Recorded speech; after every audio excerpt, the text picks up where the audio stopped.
bukan transaksi ekonomi, ikatannya bukan kepentingan politik. Mereka berkumpul ini karena mereka benar-benar bersaudara. Dan di sini ini benar-benar merasa aman satu sama lain. Saya tanya, pernahkah kita punya keamanan dalam acara kita? Tidak ada keamanan, tidak ada petugas keamanan, karena mereka semua adalah prajurit-prajurit yang aman.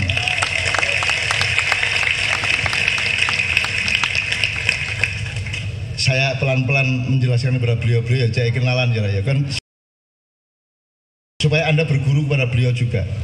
Karena gini, nomor 2, Anda biasanya sampai jam berapa? Jam 3. Jam 3, akhir-akhir ini mulai memanjang sampai jam 4. Kemarin di Jakarta jam 4, salaman sampai jam 5. Di Mojokerto sampai setengah 2, karena bukan jamaah ma'iyah tapi umum ya. Salaman sampai setengah 3, saya di bandara setengah 4. Ya.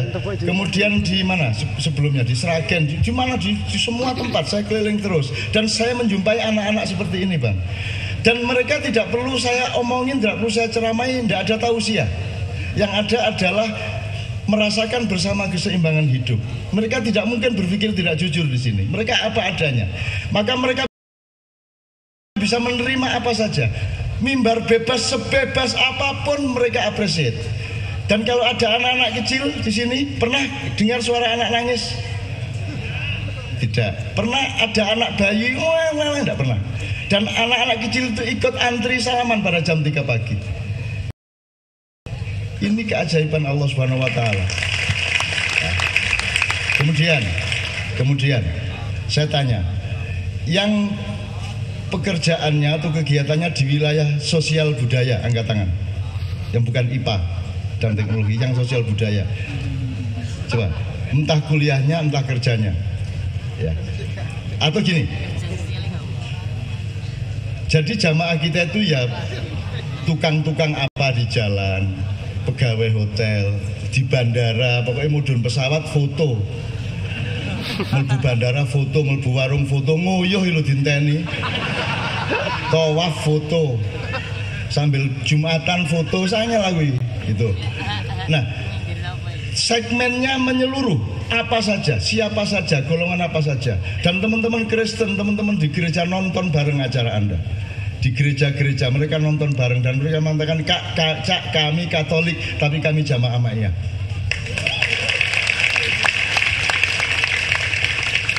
Dan saya punya jamaah ma'iyah Cina ngene.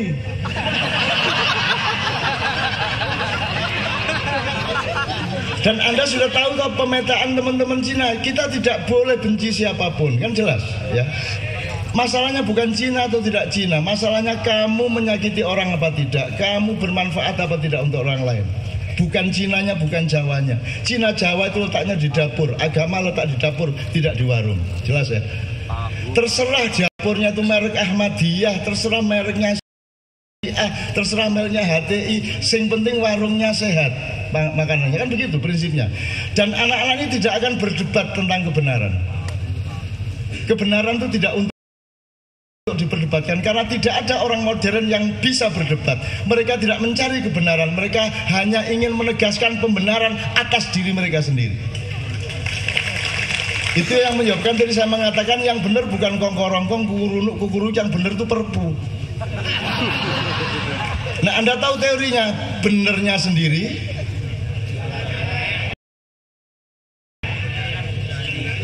dan benar yang sejati. Benernya sendiri itu ego, bina. Terus kita bersatu dalam Bhinneka Tunggal Ika. Terus kita melakukan tawar-menawar, interaksi terus-menerus ya. HTI seharusnya bikin diskusi publik dan dijelaskan mengenai khilafah itu apa dulu, baru dia tegakkan bendera khilafah. Harus ada, gimana? Garam itu jangan dimasukin ketika menanak. Garam itu taruh di meja, kalau kurang asin baru kamu kasih garam, kan begitu? Begitu Rasulullah. Cara memasak aja orang Indonesia nggak ngerti. Orang Indonesia ini sekarang memilih makanan aja nggak bisa. Jangankan memiliki, mulanya presidenmu kayak ngono iku. Mongkon memilih badokan salah terus, kan gitu. Teman sekalian ya, oke. Saya bukan gimana-gimana. Ini teman-teman ini belajar, Mas Pak Pariman, belajar. Misalnya gini, kalau nanti hari baru itu datang, Allah menerbitkan matahari baru, generasi baru. Mereka sudah punya metodologi, mereka sudah punya keseimbangan hidup, mereka sudah mengerti apa yang dilakukan ke depan. Misalnya gini, Anda orang Islam, ya. Apakah orang Islam itu datang ke dunia untuk mengancam yang lain ataukah untuk melindungi yang lain?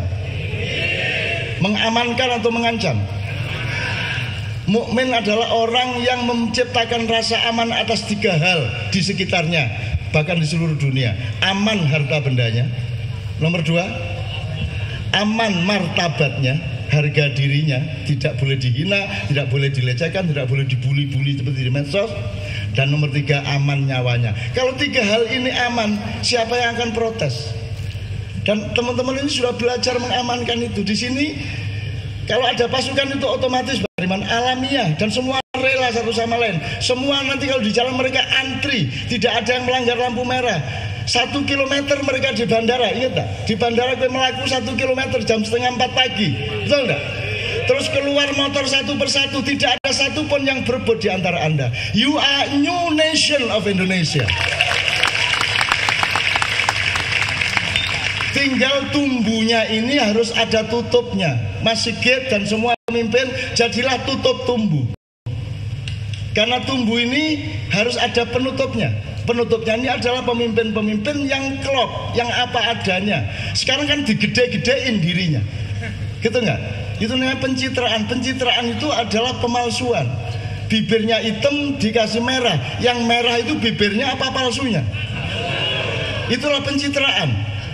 Setiap calon gubernur selalu melakukan pencitraan. Saiful, tidak usah bengesan, gak usah gincuan, gak usah make up. Tampilkan dirimu apa adanya. Kan gitu. Kan gitu. Ya. Oke.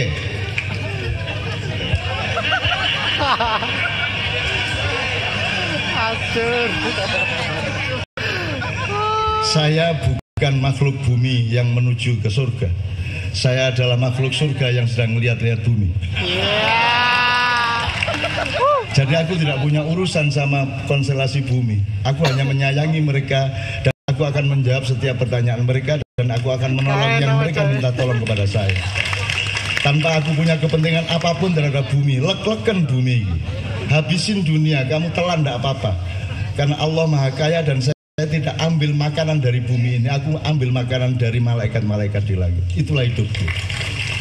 Jadi Anda ini manusia, Anda ini penduduk surga, disuruh outbound sebentar di bumi, betul enggak ya? Diuji, jangan sampai nggak lulus untuk bisa kembali ke kampung halaman. Yang namanya mudik itu Anda kembali ke kampung halaman asli. Mbahmu namanya Adam itu penduduk surga. Terus dia kena talbis. Talbis itu membuat dia terperosok, tertipu, akhirnya dihukum ke dunia sebentar. Talbis itu Mas Hariman dari kata libas, pakaian. Talbis itu orang yang menyamar dengan pakaian yang tidak seperti dirinya. Jadi Adam itu kenapa dia mau mendekati pohon dan memakan buah itu? Karena dia didatangi tamu yang berpakaian malaikat, wajah malaikat, padahal dia iblis. Kan begitu, maka dia tertipu. Indonesia adalah festival iblis-iblis yang berpakaian malaikat. Dan engkau, cucu-cucu Adam, harus meningkatkan kecerdasan, kepekaan, dan ketajaman pandangan. Jangan sampai tidak tahu bahwa yang datang kepadamu itu iblis. Full, jelaskan dirimu iblis apa malaikat. Atur. Boleh apa? Kan begitu. Kan itu. Semua kan yang namanya pencitraan itu talbis. Dia iblis berpakaian malaikat. Sopan sama rakyat kayak iya, pernyataan-pernyataan Facebook, status-status. Itu semua kan pakaian malaikat yang dikenakan pada wajah iblis. Kan begitu. Dan teman-teman ini tahu, mereka sekarang kalau bilang setan, itu mereka menunjuk dirinya. Karena setan itu bukan makhluk Allah. Setan itu produk dari dismanajemen manusia. Kalau manusia salah manajemen, manusia salah atur, salah keseimbangan, produksinya adalah setan. Itu namanya di Quran ada 2. Sayatinil insi wal jinni. Yang kedua minal jinnati. Jadi setan itu adalah outputmu ketika kamu melakukan kesalahan pikiran atau kesalahan moral, keluarnya mesti setan. Gitu loh. Jadi bukan setan itu kamu korupsi ya dia tergoda setan. Setan itu siapa yang goda? Siapa yang goda? Nyolong-nyolong dewe setan disalahnya. Begitu. Enggak ada setan menggoda Anda sendiri yang memproduksi setan. Apalagi itu artis Jakarta bercerai ditanya sama wartawan. Kenapa sih kok bercerai? Ya saya sih maunya enggak, tapi Tuhan maunya lain. Tuhan yang salah. Ngaceng-ngaceng dewe.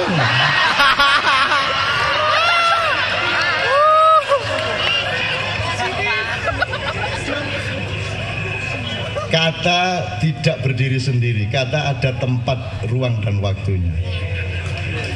Jadi tidak bisa menghukumi kata, yang bisa adalah memahami di mana ruang dan waktu. Gitu? Allahu Akbar harus pada tempatnya. Kalau tidak pada tempatnya, engkau akan membuat orang lain salah paham, kan begitu. Nah, kenapa Ahok kalah di Jakarta? Karena dia takut sama Allahu Akbar dan kemudian benci Islam. Dia lupa orang Betawi kok diajak benci Islam. Orang Betawi sama Islam itu seperti api dengan panasnya, seperti gula dengan manisnya, kan begitu kan? Seperti sungai dengan ombaknya, seperti tai dengan baunya. Itu ya Mas ya. Tak kandani ya. Kalau orang Jawa itu Islamnya Islam alhamdulillah. Karena dia hidupnya tenang, agraris, yang ketemu Belanda keraton, mereka tidak ikut ketemu. Tapi kalau orang Betawi tidak punya keraton, tidak punya raja, mereka ketemu Belanda terus menerus berabad-abad. Dan mereka takut terus dan mereka melawan terus, maka Islamnya Betawi adalah Allahu Akbar. Polisi tidak paham, itu bukan radikal, itu orang tidak punya harapan. Kok radikal? Ndak, semua radikal atau tidak ada radikal. Orang tidak punya harapan, akhirnya ya udah. Sisa terakhirnya adalah Allahu Akbar, karena tinggal Tuhan yang Maha Besar yang bisa menolong dia. Gitu teman sekalian. Mereka tidak pakai Allahu Akbar kalau mereka. Mereka gancuk.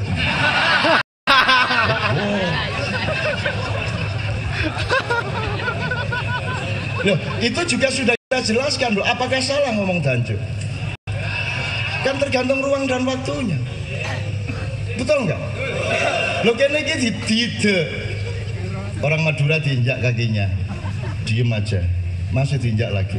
Terus takon, Pak, sampean tentara? Bukan. Punya saudara tentara? Enggak. Tetangga tentara? Enggak. Punya kenalan tentara? Enggak. Kalau gitu tolong kakinya jangan nginjak saya. Nah, arek-arek iki diinjak satu kali, masya Allah, loro. Diinjak lagi, subhanallah. Diinjak lagi, astagfirullah. Diinjak lagi, Allahu Akbar. Masih diinjak lagi, cok. Ya, itu tidak dosa, itu kemurnian dari orang tersakiti, betul enggak? Itu bukan karena kebencian. Dalam hidup tidak ada benci. Benci adalah cinta yang dikhianati. Seorang calon gubernur harus mempelajari ini.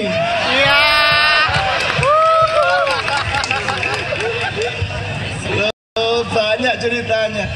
Ada di Bekasi, Bupati Makian sama saya, tiba-tiba di tengah jalan ada sandal dilempar kena Bupati dari penonton. Polisi langsung, siapa ini? Baru polisi bergerak, ternyata sandal satunya lagi dilempar lagi Bupati. Polisi langsung ngeringsek, tapi keduluan sama Kiai Kanjeng yang terjun ambil anak itu, diselamatkan, dibawa ke ruang. Terus saya bilang sama Pak Bupati, selama saya menemani para pejabat di Indonesia, belum pernah saya menjumpai seorang pemimpin yang dihidayai Tuhan setinggi Anda. Iya, maksudnya biasa gitu. Loh, yang dibutuhkan pemimpin adalah kemurnian hati rakyatnya. Kalau dia tahu hati rakyatnya secara sejati, maka dia tahu apa yang harus dilakukannya. Nah, hatinya rakyat tadi itu, yaitu tadi sandalnya dilempar itu murni, saya bilang. Murni. Awas. Apa serius?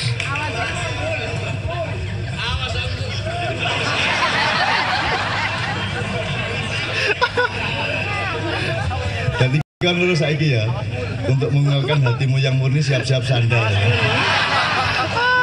Jadi mereka juga tidak kita biarkan untuk berpikir naif, linear seperti pemimpin-pemimpin nasional. Mereka nggak ngerti memimpin. Teori kepemimpinan sudah belum dimaknya? Sudah, dari Quran ini, dari Jawa ini, dari Sunda ini, kita sudah eksplorasi semua. Bahkan Anda orang Islam, tadi saya bilang, Anda orang Islam, Anda harus tahu ada 4 kata jalan dalam Islam. Mohon maaf ya, maaf dulu ya, gak apa ya. Ini untuk memberi contoh kepada bapak-bapak aja, untuk supaya kenal mereka ini. Mereka ini ada yang IT cracker, ada yang macam-macam lah. Mereka pekerjaannya macam-macam dan mereka tidak masalah kerja apa saja, karena mereka sangat menikmati dirinya. Mereka tidak cemburu kepada, kalau mereka punya uang 100.000, hidupnya adalah 100.000. Dia tidak mengatakan hanya 100.000, alhamdulillah 100.000, betul enggak? Karena berpijaknya pada 100.000. Orang yang bilang hanya 100.000 adalah orang yang berpijak pada 1 juta. Maka dia bilang 100.000 itu hanya, karena dia tidak duduk di situ, dia berdiri di 1 juta. Dan Anda jangan berdiri tidak di tempatmu. Dirimu itulah dirimu, dan ikhlaslah dan nikmatilah dirimu itu. Maka engkau akan mendapatkan berkah dari Allah. Oke, terakhir, Tuhan itu pokoknya mengajari kita itu pakai kata jalan, pakai kata pohon dan kebun, 3 itu. Jannah, surga itu dalam bahasa Arab artinya kebun, ya. Terus semua bangunan dalam kehidupan itu dilambangkan Allah dengan pohon. Wa mathalu kalimatin thayyibatin kasajaratin thayyibatin ahluha thabit wa faruha sama. Semua bangunan tirulah pohon. Akarnya jelas, kimiawi tanahnya kompatibel, kemudian pertumbuhannya kamu perhatikan, terus kamu lihat konstelasi cahaya. Menanam pohon harus dengan memperhatikan konstelasi cahaya dan kegelapan di sekitarnya. Kemudian kamu detail kepada dahannya, detail kepada rantingnya, sampai daunnya, bunganya, sampai buahnya.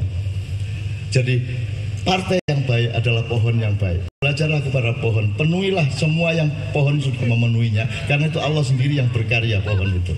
Maka partai itu akan berakar. Sekarang tidak ada yang berakar, tidak ada yang berakar. Kampanye Golkar yang datang orang Golkar kan piye kuwi. Lo kampanye itu kan untuk mempengaruhi orang untuk masuk ke dia lah, kok sing untuk teko wong Golkar. Mau ikut gimana? Pengajian yang datang santri-santri lo kayak apa? Kalau pengajian yang datang ya korak-korak, jemput-jemput. Mereka yang butuh pengajian. Pengajian kok putih-putih kabeh. Lah wis alim lah apa pengajian? Kan begitu. Aneh wong Indonesia ini. Kampanye P3 yang datang orang P3. Mosok suami sudah telanjang sama istrinya bilang, "Dek, kamu mau jadi istriku." Lo wes bojomu wes muda ya. Jadi ditanya mau jadi istriku, lo gimana sih? Sudah. Orang Indonesia ini aneh. Jadi banyak sekali ketidakseimbangan berpikir yang terjadi. Oke, itu yang pohon. Semua pohon. Dan pohon itu Anda tahu evolusi dari hutan ke taman atau kebun. Dan surga itu kebun, karena dia koordinasi antara alam naturalnya Allah dengan khilafahnya manusia. Jadilah hutan rimba itu menjadi kebun, karena ada sentuhan tangan manusia, gitu ya. Nah, maka Surabaya harus merupakan kota dalam kebun. Konsepnya harus kebun. Indonesia mestinya kebun, gitu loh. Itulah sebabnya taman siswa disebut, sekolahan itu disebut taman siswa. Itu ada konsepnya, taman siswa. Indonesia itu Jogja adalah kota dalam taman. Makanya pohon-pohon di Jogja itu adalah pohon-pohon yang kalau ditanam di jalan raya harus pohon gayam. Karena gayam adalah pohon yang daun-daunnya paling mampu menyerap polusi-polusi. Sekarang pohon gayam di Jogja, jalan gayam dirubah menjadi jalan Mas Bung Tarjo. Karena wali kota nggak ngerti gayam itu apa. Kita tidak belajar kepada orang tua kita tidak belajar kepada desa-desa di Jawa. Itu namanya adalah nama pohon 90% dan seterusnya ya. Oke, sedikit terakhir ke jalan. Jadi di pohon, kebun, jalan. Di jalan di dalam Islam Anda kenal kata syariat yang menakutkan itu. Ya, syariat yang orang sedunia jadi anti syariat, apalagi thariqat, sabilillah, terus sirotol mustaqim. Jadi itu semua jalan. Sirot itu ya jalan, thariq itu jalan, syari itu jalan, sabil itu jalan. Nah, tidak pernah ada ulama yang menjelaskan apa bedanya sabil yang juga jalan, thariq yang juga jalan, syari yang juga jalan, sirot yang juga jalan. Ini namanya manajemen. Coba perhatikan dalam Al-Quran, kalau Anda kepada orang Kristen, Anda jangan ngomong syariat, Anda jangan ngomong thariqat, ngomongnya sabil. Sabil itu arah, pokoknya ke sana loh, Semarang sana loh, udah cukup. Nanti dulu mau lewat mana, tapi pokoknya ke sana loh, gitu loh, itu namanya sabil.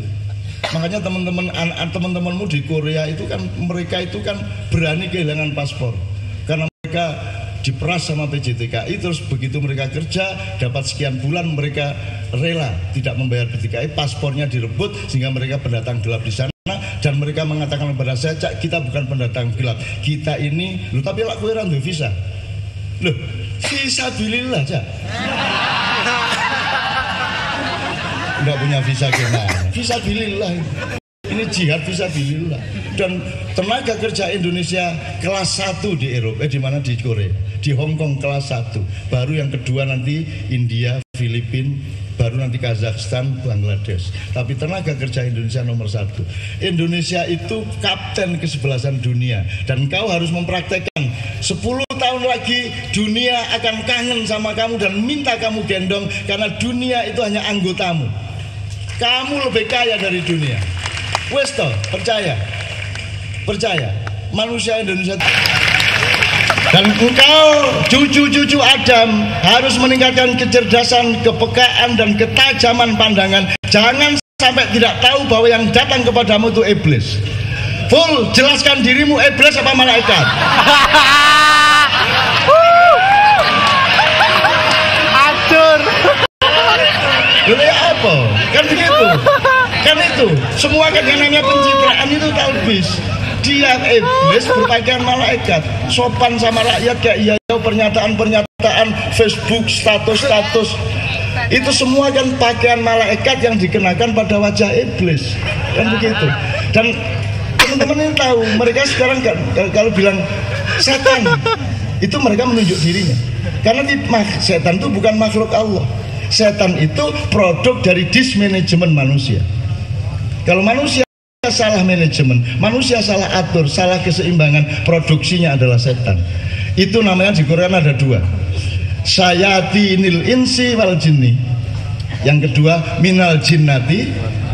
Jadi setan itu adalah outputmu ketika kamu melakukan kesalahan pikiran atau kesalahan moral, keluarnya mesti setan, gitu loh. Jadi bukan setan itu kamu korupsi ya dia tergoda setan. Setan itu siapa yang goda?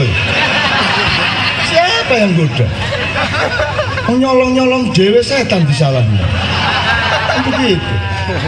Tidak ada setan menggoda Anda sendiri yang memproduksi setan. Apalagi itu artis Jakarta bercerai, ditanya sama wartawan, kenapa sih kok bercerai? Ya saya sih maunya enggak, tapi Tuhan maunya lain. Tuhan yang salah. Ngaceng-ngaceng dewe.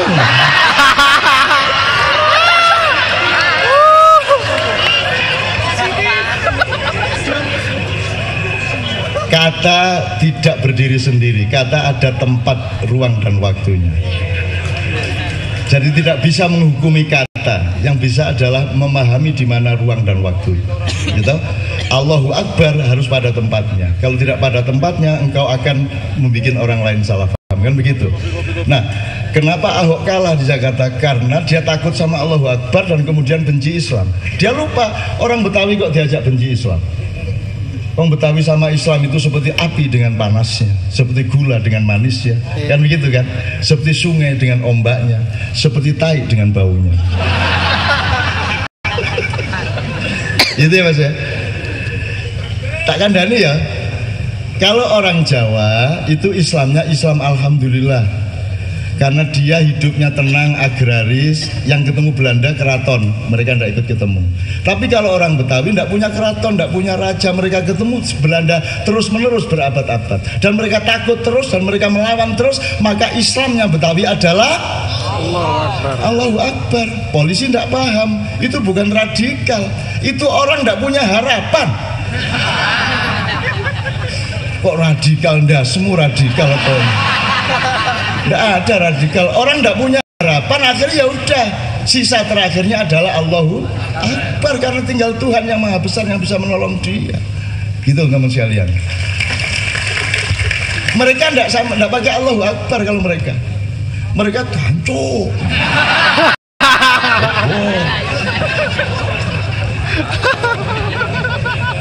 Loh, itu juga sudah kita jelaskan loh. Apakah salah ngomong hancur?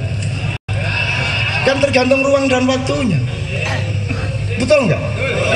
Lo kene iki tidak orang Madura diinjak kakinya, diem aja, masih diinjak lagi, terus takon, Pak sampean tentara?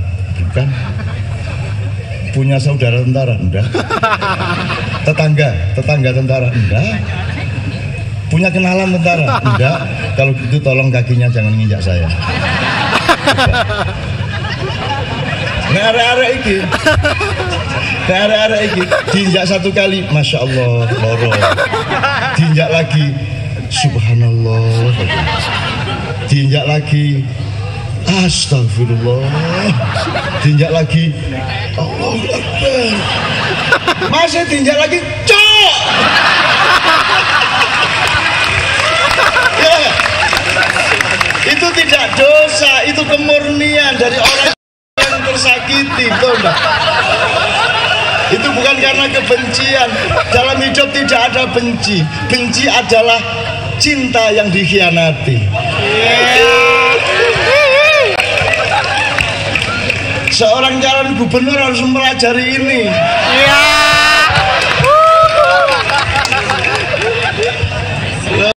Banyak ceritanya. Ada di Bekasi, Bupati Maknyan sama saya, tiba-tiba di tengah jalan ada sandal dilempar kena Bupati dari penonton. Polisi langsung, siapa ini? Baru polisi bergerak, ternyata sandal satunya lagi dilempar lagi Bupati. Polisi langsung ngeringsek, tapi keduluan sama Kiai Kanjeng yang terjun ambil anak itu, diselamatkan, dibawa ke ruangan. Terus saya bilang sama Bupati, Pak Bupati, selama saya menemani para pejabat di Indonesia, belum pernah saya menjumpai seorang pemimpin yang dihidayai Tuhan setinggi Anda. Iya, maksudnya biasa gitu. Loh, yang dibutuhkan pemimpin adalah kemurnian hati rakyatnya. Kalau dia tahu hati rakyatnya secara sejati, maka dia tahu apa yang harus dilakukannya. Nah, hatinya rakyat tadi itu, yaitu tadi sandalnya dilempar itu murni, saya bilang murni. Awas. Apa serius?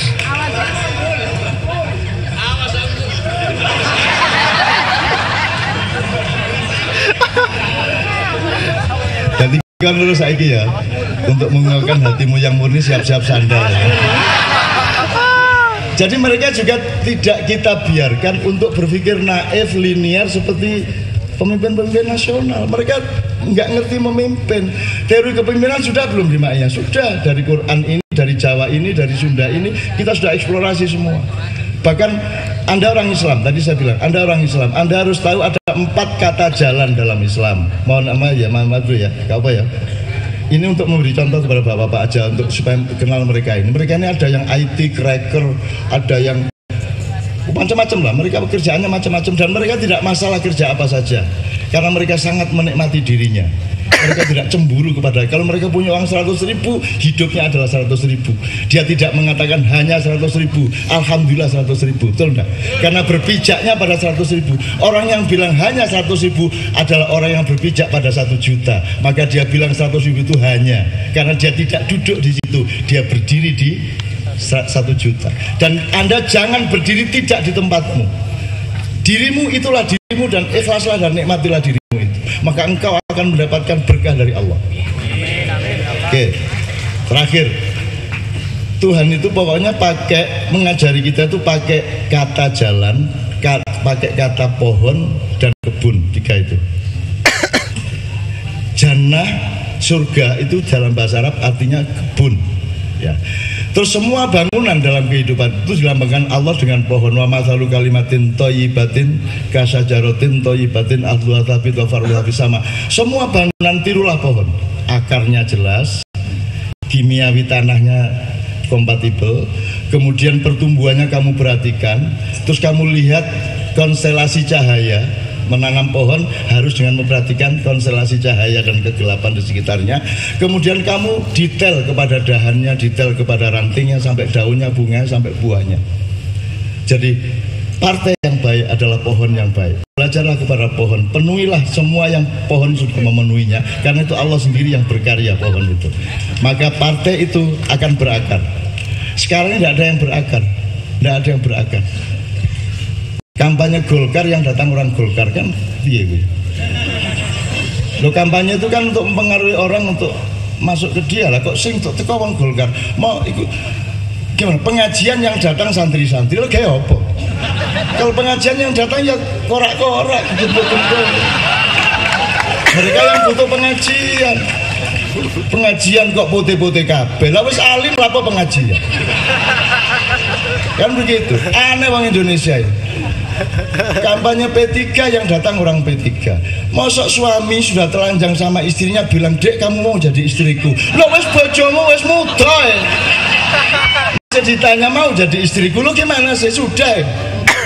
Orang Indonesia ini aneh. Jadi banyak sekali ketidakseimbangan berpikir yang terjadi. Oke, itu yang pohon. Semua pohon. Dan pohon itu Anda tahu evolusi dari hutan ke taman atau kebun.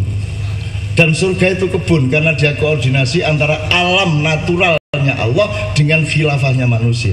Jadilah hutan rimba itu menjadi kebun karena ada sentuhan tangan manusia. Gitu ya. Nah, maka Surabaya harus merupakan kota dalam kebun.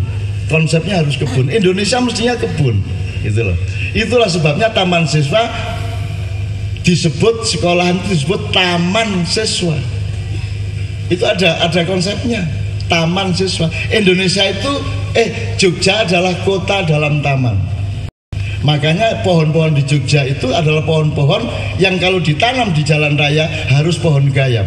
Karena gayam adalah pohon yang daun-daunnya paling mampu menyerap polusi-polusi. Sekarang pohon gayam di Jogja, jalan gayam dirubah menjadi jalan Mas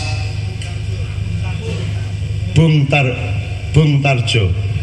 Karena wali kota nggak ngerti gayam itu apa.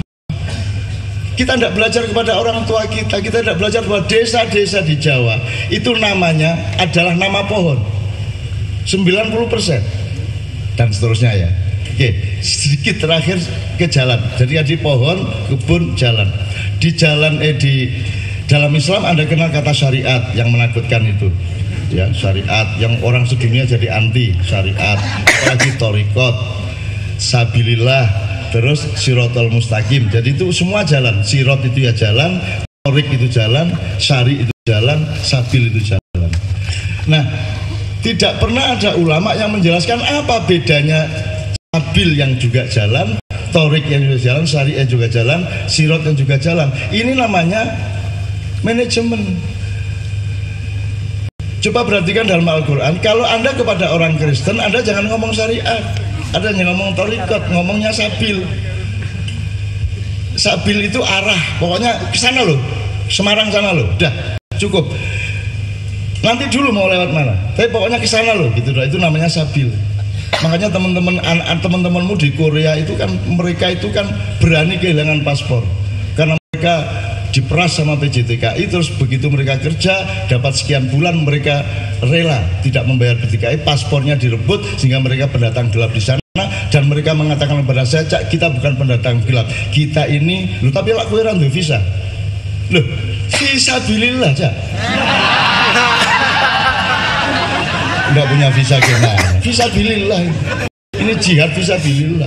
Dan tenaga kerja Indonesia kelas 1 di Eropa, di mana di Korea, di Hong Kong kelas 1. Baru yang kedua nanti India, Filipina, baru nanti Kazakhstan, Bangladesh. Tapi tenaga kerja Indonesia nomor 1.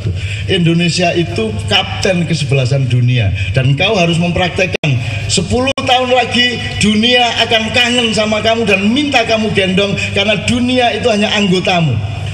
Kamu lebih kaya dari dunia. Wes toh, percaya. Percaya. Manusia Indonesia itu dahsyat luar biasa. Jadi Sabil jelas ya. Syari itu jalannya. Nah, jalan itu ada birokrasinya, ada jalan tol, ada jalan tikus, ada jalan kampung. Itu semua. Jadi kalau jalan tol itu namanya NO. Langsung ke James Riyadi Sol. Pokoknya itu jalan tol. Kalau jalan ini Muhammadiyah, kalau jalan ini LDI gitu ya. Nah, di jalan ada jalan tikus. Nah, jalan tikus itu Ma'iyah, enggak jelas. Terus di jalan yang satu jalur itu sendiri ada lajur, ada jalur, ada marka jalan, ada bahu jalan. Ini harus kita kenali semua. Itu namanya syari. Jadi kalau ngomong khilafah, NKRI ini sudah khilafah pada batas dan persentase tertentu. Gitu loh. Karena khilafah itu benih, kamu tanam bisa jadi republik, bisa jadi kerajaan, bisa jadi kesultanan, bisa jadi komunitas, bisa jadi perdikan, bisa jadi apa saja. Jangan khilafah dijadikan makanan jadi yang harus menggantikan republik. Bentuk tidak masalah kok. Wong sholat tidak pakai peci tidak apa-apa. Peci tidak menandakan Islam. Islam tidak kelihatan. Tidak bisa saya tahu Anda Islam. Bagaimana saya cara tahu Anda Islam? Terus kamu sholat terus saya nggak Islam, ya belum tentu. Wong mergono morotuwo. Islam tidak kelihatan. Nah, orang Indonesia ini terlalu memperlihatkan sesuatu yang tidak boleh diperlihatkan. Cantik tidak kelihatan, yang kelihatan wajahnya. Betul enggak? Ombak tidak kelihatan, yang kelihatan airnya. Kalau kamu tidak percaya, coba ambilkan ombak satu gayung. Yang terkena di gayungmu adalah air, bukan ombak. Ombak tidak kelihatan, api tidak kelihatan, cahaya tidak kelihatan. Yang disebut cahaya, yang kelihatan adalah partikel-partikel yang ditimpa oleh cahaya. Cahayanya sendiri tidak kelihatan. Quran tidak kelihatan, yang kelihatan huruf-hurufnya dan kertasnya cetakan Cina. Betul enggak? Nah, Anda sudah belajar itu semua. Nah, syari itu sudah Anda pelajari. Oh, gini toh khilafah, oh gini toh republik, oh gini toh bedanya negara sama pemerintah. Di Indonesia negara sama pemerintah rancu. Betul enggak? MK